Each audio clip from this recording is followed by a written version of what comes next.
In today's lecture, we complete Act 3 of She Stoops to Conquer and cover Act 4. If you haven't checked our previous lecture, I highly recommend you do before you start on this one. Last time we got to know that Miss Hardcastle decided to disguise as a barmaid so as to discover the true nature of Marlowe. In today's lecture, we see the execution of her plan. Now we see Marlowe on the stage. He is complaining about his host, Mr. Hardcastle, as well as his encounter with Miss Hardcastle. He cannot have a moment of privacy as well as a moment for recollection. Now, Miss Hardcastle, disguised as a barmaid, walk in on him. He is sort of speaking to himself. He is sort of distracted by his own thoughts on the whole situation. Now, let's read this extract from their dialogue. Please keep in mind that Miss Hardcastle now is disguised as a barmaid. Marlowe: as for Miss Hardcastle, she is too grave and sentimental for me. Now he is passing judgment on Miss Hardcastle. He describes her as grave and sentimental, emotional.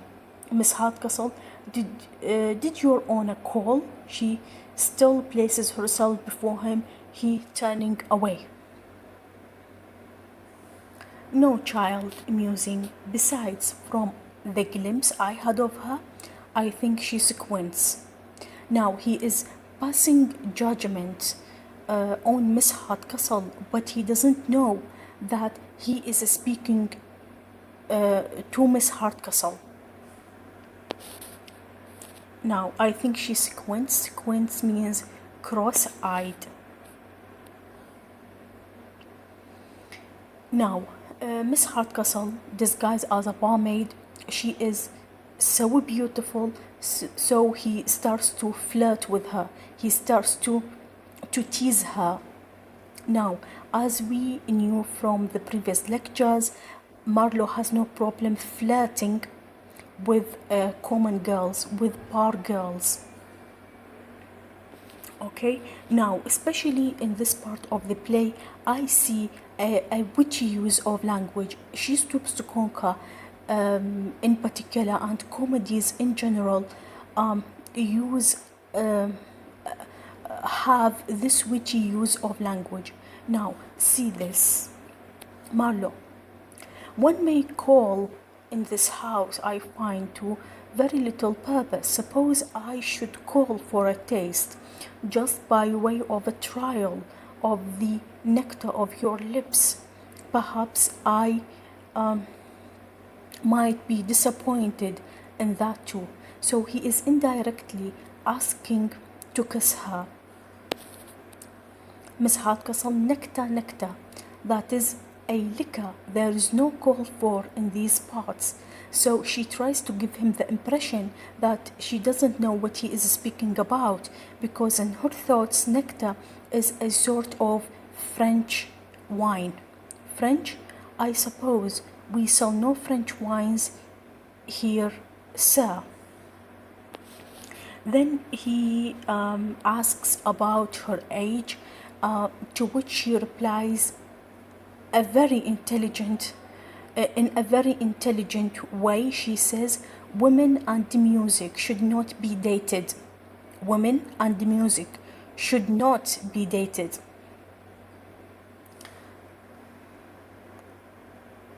Now, he is directly asking to kiss her. He also continues to find faults in Miss Hardcastle, describing her as an awkward, squinting thing.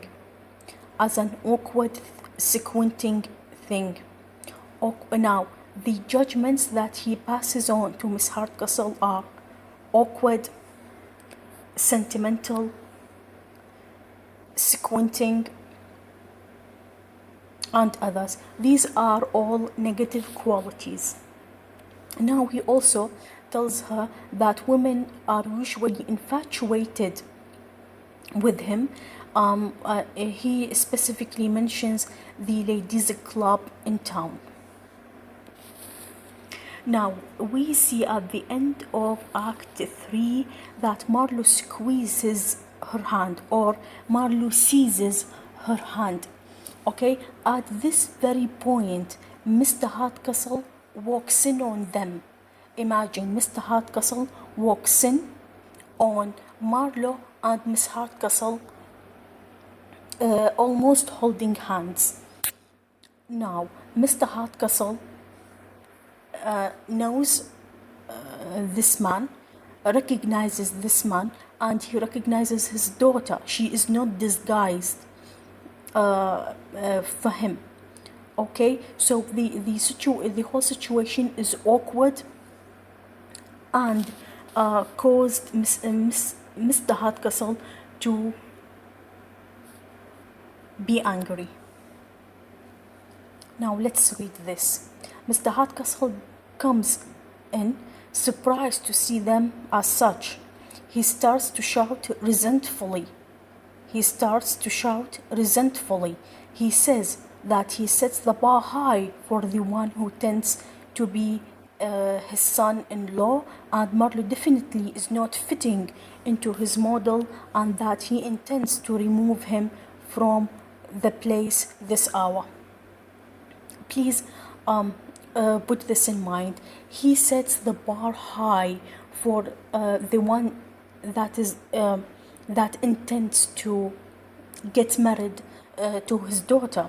There are special qualities that he should possess so as to gain his consent. Now, Marlo apparently is not qualified. Now, there is another thing. If he is not qualified, he does not fit into his model, his model of the man that deserves to get married to his daughter. And because of the mess that Marlo is creating right now in Mr. Hardcastle's house, Mr. Hardcastle decides to eliminate him from his house this very hour. Now, Kate begs him not to do that, and she begs to give her this very hour to prove him wrong, or so as to alter or change his opinion.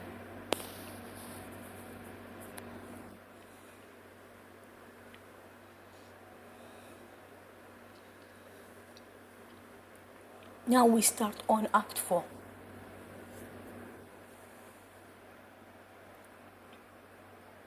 Now we have a conversation between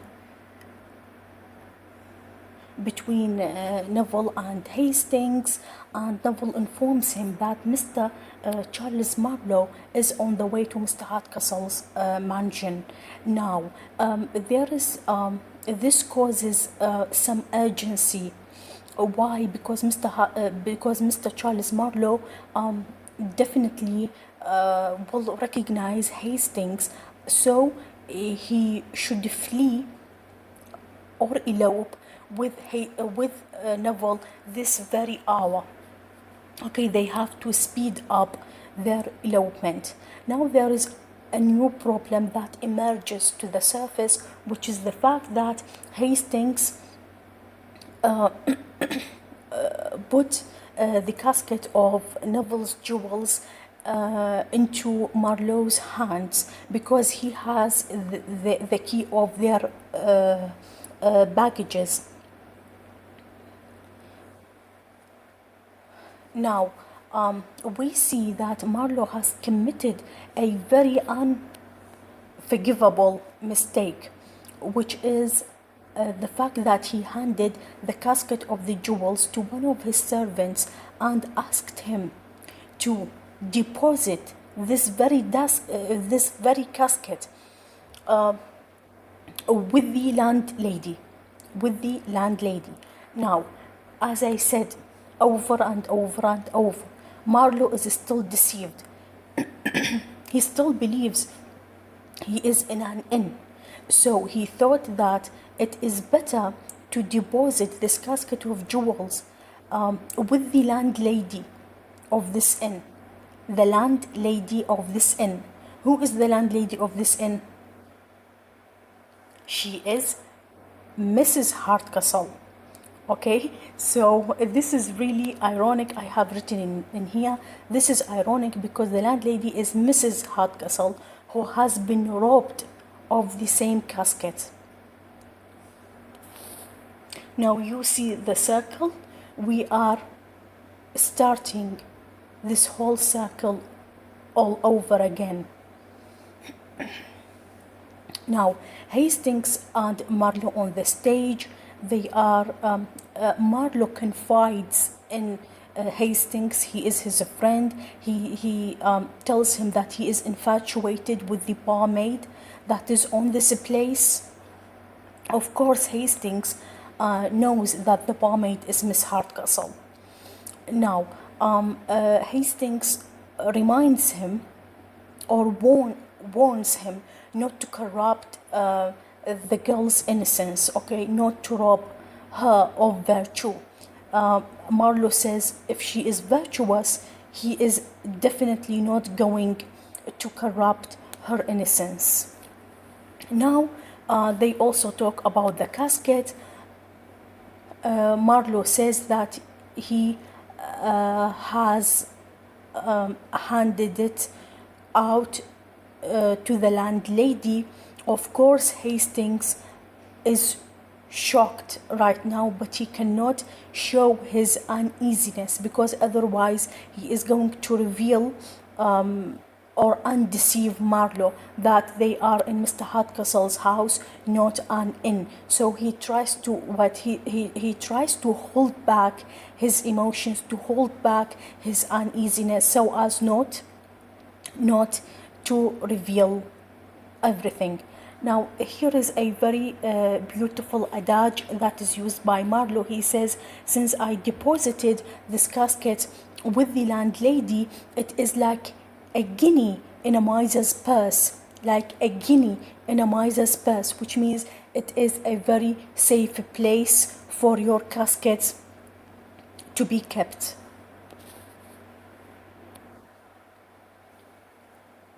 Now we come to a very disturbing part, if we may call it so. Now we have a confrontation between Mr. Hardcastle and Marlowe. Marlowe is still deceived. He still thinks that he is in an inn. So he ordered that each and every of his servants can enjoy his time. Okay, he can have as much liquor in his system as he wishes. Okay, so let's read this. Marlowe's servants drink excessively and make a squalor, mess, and dirt. Mr. Hardcastle is annoyed and raging. Mr. Hardcastle is annoyed and raging because the drunkards are loud. They are loud. They are singing. They are drinking so heavily that everything is a mess. Is annoyed and raging to see his household out of order. Now, keep this in mind. Mr. Hardcastle expects them to behave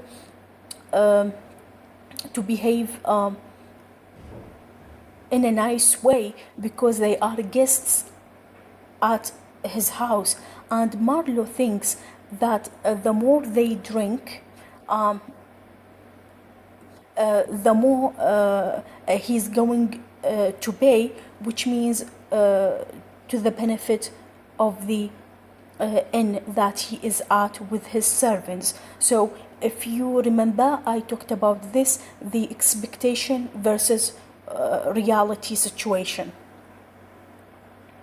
Now, Mr. Hardcastle asks Marlowe to remove his servants and to leave his house because they are loud, they are having pleasure and drink unstoppably. Now we see that Marlowe asks Mr. Hardcastle to give him the bull. I am going to pay the bull to foot the bull,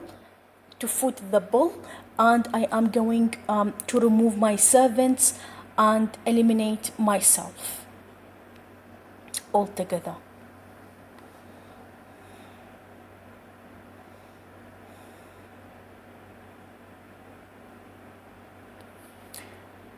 Now, at the very end of this, Mr. Hardcastle kind of informs him that he shouldn't behave in this way because he is in his house. And the word house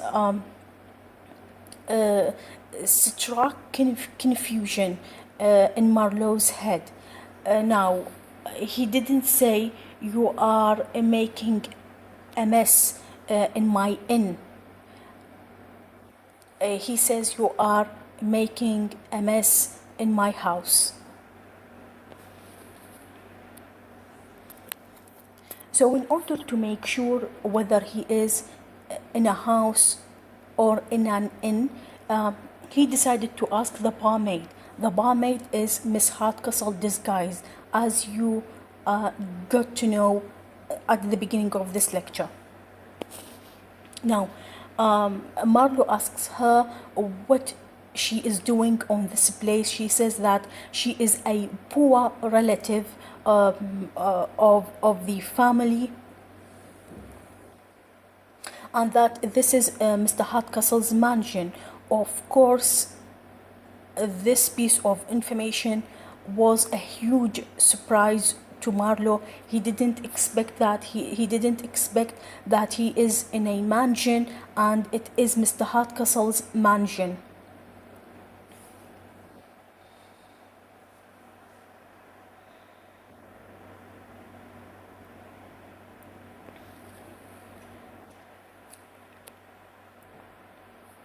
Now we see Marlowe expresses his apology for mistaking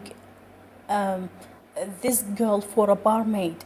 Now, she does not completely reveal the truth for him.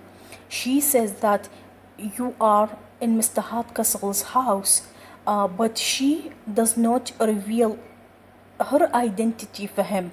She says now she is not a barmaid, but she is actually a relative of theirs, and now she is in charge of certain things in Mr. Hardcastle's house.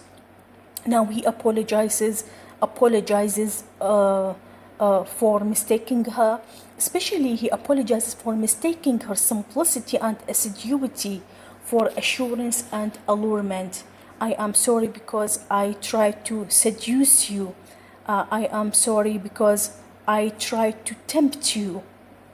Okay, now we see Miss Hardcastle pretends that she is crying, she is disappointed, she didn't expect that.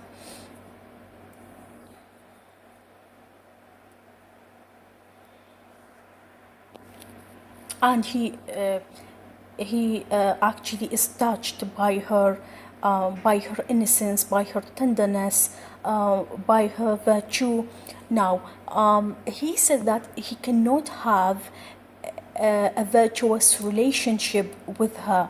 A virtuous relationship equals marriage. Why? Because there is a huge disparity between them. There is a gap between them concerning their birth, their fortune, and their education. He wishes he can have her, but he cannot do that because there is a disparity between them.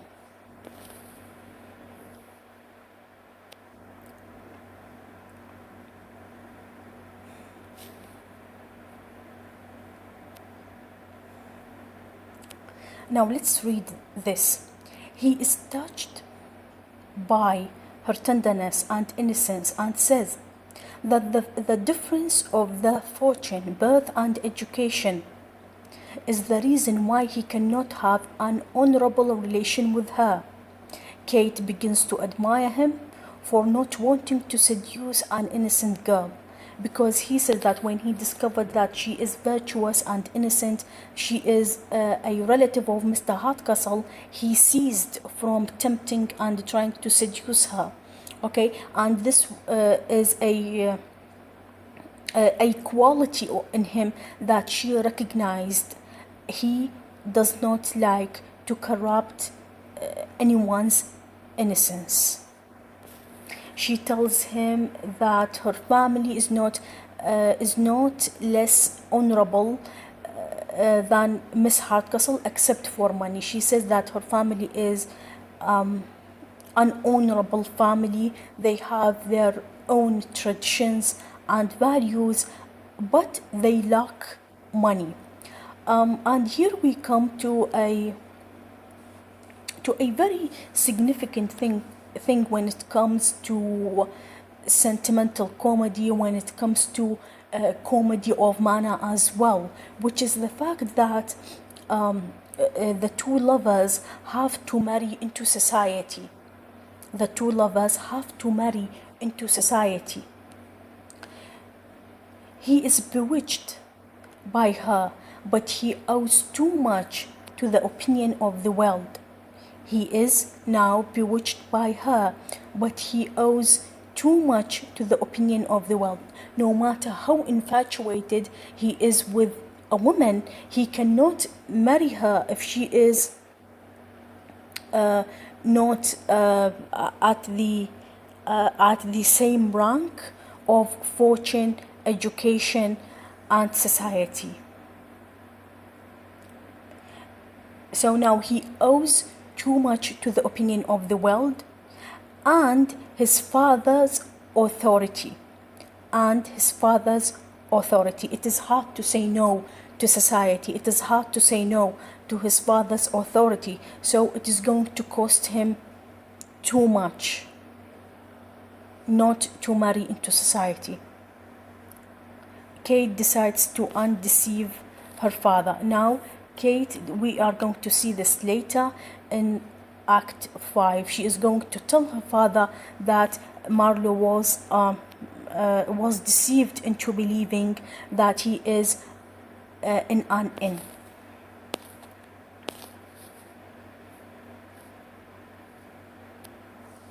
Now we see Tony and Neville on the stage. Neville begs him to get her jewels back. Okay, now her jewels, the casket of her jewels in Mrs. Hardcastle's possession. And now they need to elope, to speed up their elopement, because Mr. Charles Marlowe is on the way. She is begging him to do it just one more time, but he refuses to do that. He refuses to collaborate one more time.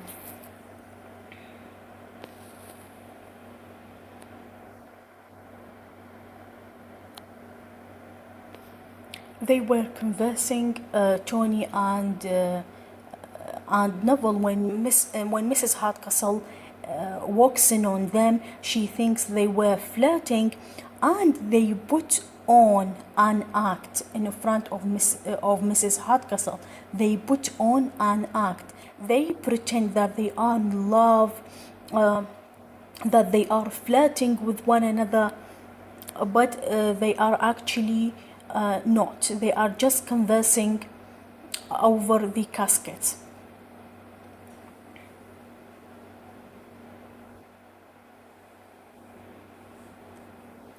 Now we also see an announcement, because Mrs. Hardcastle announces that they are going to get married tomorrow, which is of course not a very pleasant surprise to either of them. Now we come to a very significant part in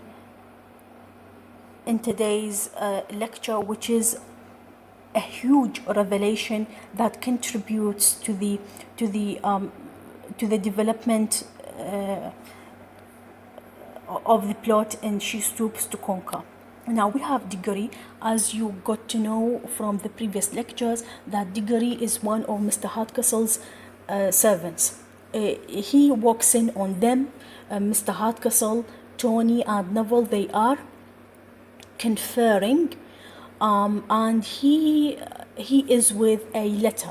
This letter is directed to Tony, but because this letter is crumpled, when a piece of paper is crumpled, and he cannot read the handwriting of this letter.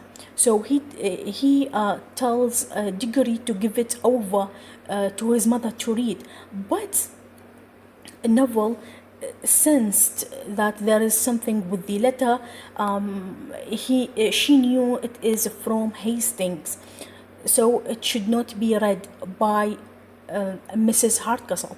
She took the letter and read it, or she volunteered to read it.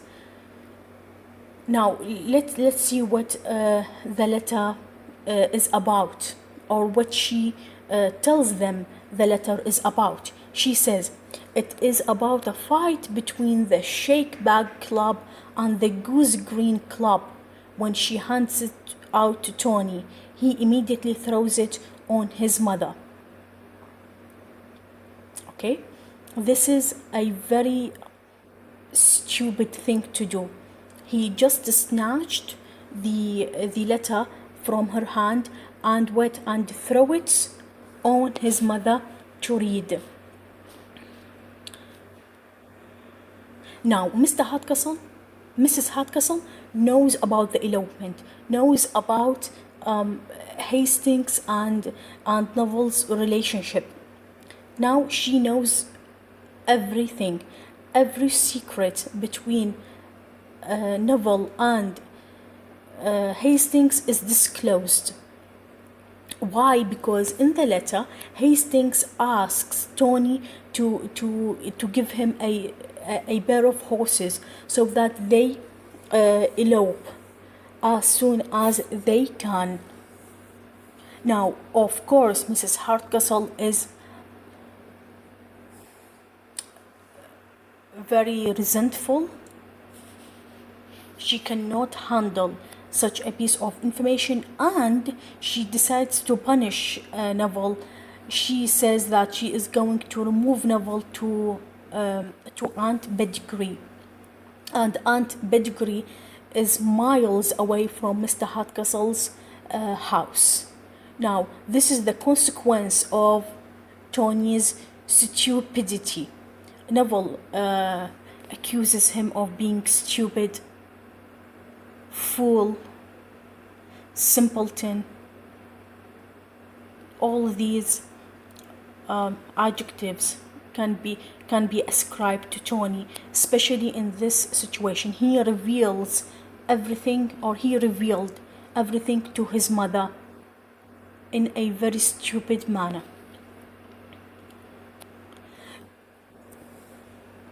Now we see Hastings comes in as well. He accuses Tony of betrayal. Why did you do that? Why you throw my letter at your mother? And then we have Marlowe walks in on them, and Marlowe accuses everybody in the room of betrayal. He accuses Neville, Tony, and Hastings, the three of them. Now, please put in mind that Neville and Hastings now are completely shattered. They are completely devastated because Neville is going to be banished. She is going to be banished. She is going to be thrown away at Pettigrew's house. And of course, it means the end of their relationship, the end of their love affair, and also the fail of Hastings' plan to elope with her, and that all because of Tony's stupidity. Now Marlowe is really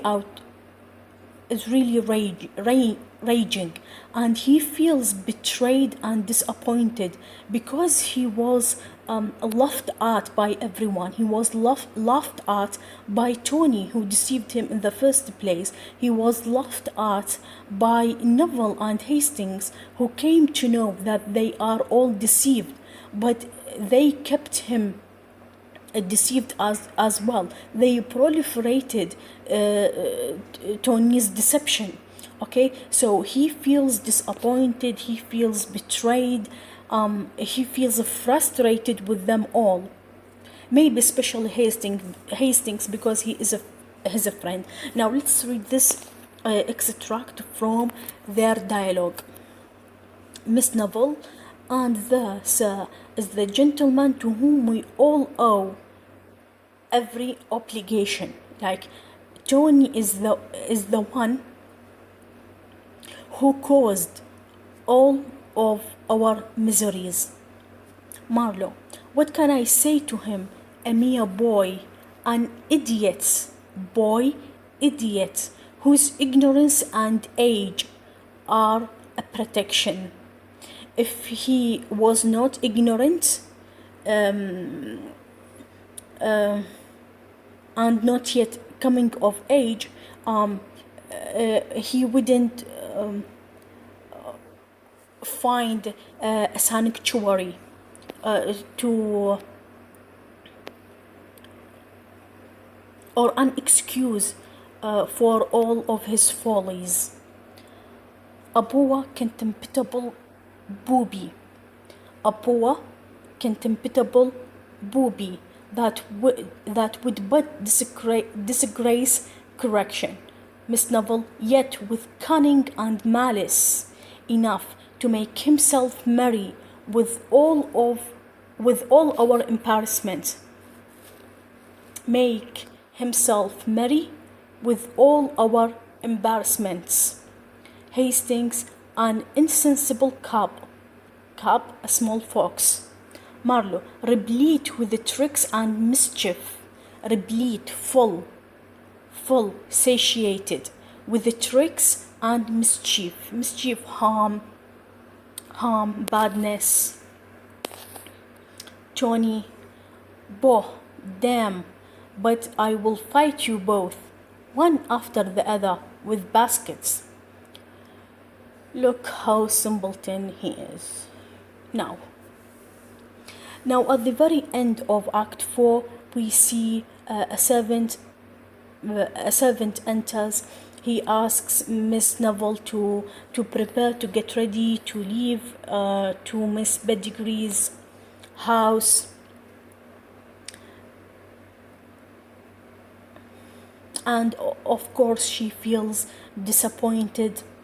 She feels frustrated. All her plans are aborted. Now we see that at the same time, here in this situation, we have Hastings and Neville are feeling very distressed, very tense because of everything that is going on, and Marlowe is still whining about being deceived. So this is not the appropriate time to whine about something, whereas his friend is in a great distress, misery, and displeasure.